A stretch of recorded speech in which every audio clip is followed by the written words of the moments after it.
Sa mundo ng football, hindi laging size ang basehan. Minsan, yung may pinakamalaking puso ang nagdadala ng laban. At sa Pilipinas, walang mas hihigit dyan kay Chiefy Caligdong. Mula sa Barotac Nuevo, Iloilo, bayan ng football warriors. Doon nahasa si Chiefy, maliit sa height pero matulin, palaban, at may tapang.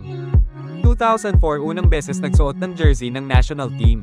Tahimik sa labas pero sa field, bumibilis ang mundo sa tuwing nasa kanya ang bola. Kasama siya sa mga veteranyo na tumindig sa Miracle in Hanoi noong 2010, ang laban na nagbukas ng panibagong yugto para sa Philippine football. Mula pagiging underdog, naging inspirasyon ng Ascal sa buong bansa. Hindi siya yung player na laging nasa spotlight, pero siya yung tipong ka-teammate mong hindi ka iiwan kahit hirap na. Sa buong national team career niya, 69 caps, 16 goals, hindi lang numero, kundi kwento ng dedikasyon sa bawat laban. Kilala si Chiefy sa kanyang leadership, hustle, at pagkakaroon ng tunay na malasakit sa laro at sa bayan. Pagkatapos ng pro career, hindi siya nagpalamig. Naging coach, mentor, at modelo sa mga batang nangangarap. Grassroots man o school team, basta may bola, andan si Chiefy, nagtuturo.